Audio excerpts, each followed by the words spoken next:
Facing a $500 million budget deficit and growing tension with the teachers union, Chicago School Board has big decisions ahead. Jennifer Kuster, running for school board president this November, wants to talk unpopular solutions. Tonight, Jennifer Kuster gets to the point.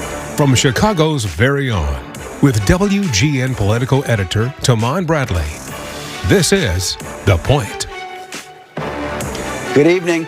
Chicago public school officials insist class will be in session on May 1st, but the Chicago Teachers Union is still encouraging members to take the day off and join a nationwide protest. This week, Mayor Brandon Johnson, a longtime CTU organizer, signaled that City Hall is on board with the union's plan. I'm saying that May 1st is going to happen, and it's incumbent upon all of our sister agencies to work together to devise a plan that families can get around. In fact, my chief of staff has already convened all of our sister agencies to be able to work through a plan. So when you say it's happened, schools will be closed? What I'm saying is that May 1st is going to happen. The mayor wouldn't commit to when CPS parents would get final word about a plan. The school board can step in to change the calendar if they want. Governor J.B. Pritzker today weighed into the debate with a different take. We need to make sure that our kids are getting every day of education that they deserve and that parents demand. And so, speaking as to which days are on and off, that's not something that I want to opine about. But I can say that, political operators trying to determine what the calendar should be for kids seems inappropriate. This debate takes place at the start of the race for Chicago's first fully elected school board. Current board member Jennifer Kuster was endorsed by the teachers union 2 years ago, but she's often voted against their agenda. Now Kuster is running to become board president. We talked to her about her opposition to the May 1st protest and her vision for Chicago public schools. Jennifer Kuster, thank you. Welcome. Yeah, thanks for having me. Let's begin with May Day. You cite real concerns about the disruption this would cause for students, parents, guardians. But organizers say that people's lives are already being disrupted in this moment, that the cause is bigger than one day of missed school. How do you respond? Yeah. I'm not going to have any argument with organized labor on the importance of this day. Certainly not. I'm a union member, and so is my husband, and we try to instill these values into our kids in our house as well. But as the school district and as a fiduciary of the school district, I think it's really important that our kids remain in school. This is the safest place for them to be throughout the day. They get 2 meals a day. And this particular day, we have college decision day, AP prep test, we have ACT makeups. There's countless field trips going on around the school district that may or may not be able to be rescheduled at this point in the year. There's just a wide range of disruption that could happen to our children. And our number one responsibility is to educate them and make sure that they're in schools learning. Now you say that CEO Macklin King is punting this to board members. Aren't you guys her boss? We do hold her accountable to her job, yes. We make sure that she sets goals and we evaluate her on those goals. But in this particular instance, the school board had previously approved the calendar. So her only job here is to uphold the calendar that was previously approved. And she could just say, this is a day of instruction and it will continue to be a day of instruction. If the board wants to change that, they certainly can and are entitled to. But she could have just stood on her authority and said, nope, this is what I want to do. So now what happens? Are you guys going to meet next week? What do you think will happen if there's a vote on this issue? Great question. I think it's still really up in the air. We don't know. There's no time at this point to call any special board meetings. So I don't foresee that happening in any of the upcoming days. But could there be an agenda item on the April 23rd agenda? Possibly. There could be. We have to wait and see. So if the school board doesn't weigh in, then what happens on May 1st? To my understanding then, it remains an instructional day for students with no change to the calendar. What if the teachers just don't show up? Great question. Teachers are entitled to take a paid day off. They are entitled to use a personal day. What happens if not enough teachers show up? I don't know.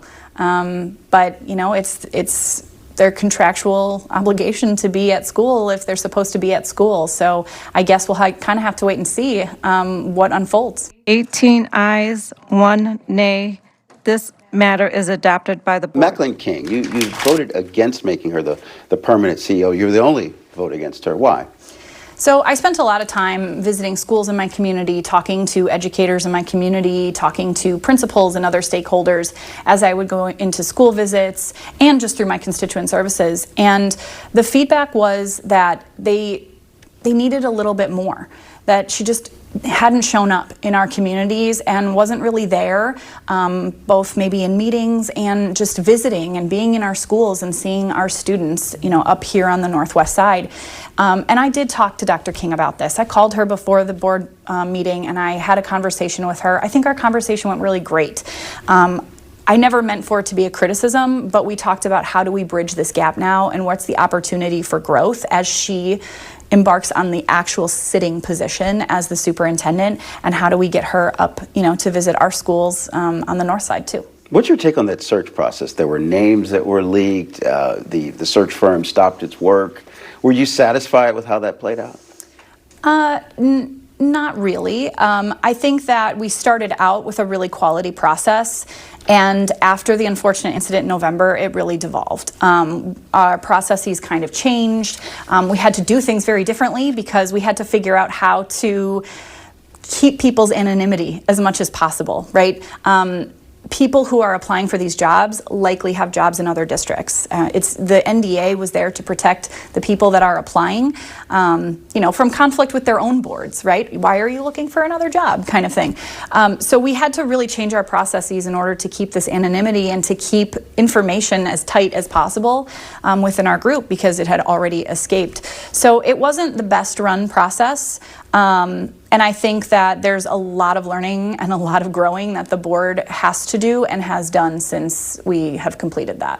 When you ran for school board, the Chicago Teachers Union endorsed you. Do you want their endorsement in this bid for president? I'm not so sure that they're going to offer their endorsement in this bid for president. If they offer it, will you accept it? I don't know. I would have to see first, but highly unlikely. I mean, it would come with money, presumably. It would come with their network, their resources. That's true. We ran a really good campaign last time. It was really strong. I raised $250,000 in the race by myself the first time. So I have a network. I have support. I have people around me that want to help, will help, do help, that support me. And I think that we're going to continue to grow that network and it's going to be strong. So I already have a lot of support behind me and hopefully that will continue to grow. Speaking of support, Michael Sachs has written a campaign contribution for you. His name just keeps coming up a lot these days. What's his education agenda? What does he want? I think he wants quality people in this role. He didn't just write a check to me. He wrote one to every elected board member. And I think he wants quality people in this role that are going to make good decisions. This is a highly consequential form of government that we've created through this bill. We manage $10 billion of taxpayer money.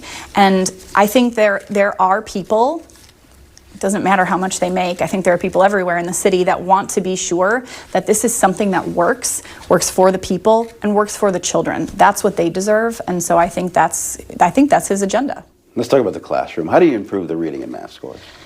You got to work on professional development. You've got to work on best practices for teachers. They have to understand the curriculum. They have to understand what it is they're teaching. We have to continue to look at the research of best practice, implement those things, but we also have to change the culture in the district to a culture of learning. It's okay to try new things, to think outside the box, to do this. It's okay to have an evaluative process that offers feedback, even if that feedback isn't always positive.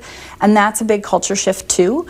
But we have to value that professional development and making sure that we are giving our teachers the very best tools to teach in the classroom. CPS faces a budget shortfall of about $500 million, as I know you know on the board.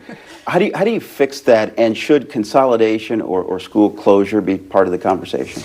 I don't think you can talk long-term budget fixes without having that conversation. And I know it makes a lot of people uncomfortable and a lot of people unhappy, but I don't think that you can have that conversation without it. I've received a lot of feedback when I was knocking doors in my last campaign with people that were like, oh, I pay so much money to CPS. And when we talk about consolidation and when we talk about the amount of students that we have in our buildings and is this money working for us, is it the most efficient, it has to be part of the conversation to make everybody's tax dollars work a little bit harder than they do right now. an uncomfortable conversation for sure. Yeah, and I think it's all about how you frame it, right? I don't think what was done in 2013 was done correctly. Like, hands down, I'm not advocating for anything like that. But you do have to approach it in a new and different way. And you do have to have conversations and come to the table. You have to listen to the community. And you also have to be honest with the community, too. And we have to come to the table and have that understanding. It has to be done in the right way. The district has to close $10 billion in long-term debt and has a junk credit rating. How do you overcome that? You've got to make smart decisions. I think that when you look at the overall portfolio of the district, that's part of that conversation. We talk about structural change that we need to make. That's part of it. How, I think a lot of people in Chicago think that this is a Chicago problem, and it is not. My little hometown of West Bend, we just closed a school last year. My mom called me and said, "You'll never believe, we just closed this elementary school." There's not as many children to educate, and we have to have that conversation. That is part of the structural change. But I think we also need to look at the system as a whole. How many different departments do we have? How do they serve students? What is the impact on them? And we need to start really looking at the way the whole district is structured too, and have some conversations about that as well. Jennifer Kuster, good luck on the campaign. Thank you so much. We're back in 1 minute.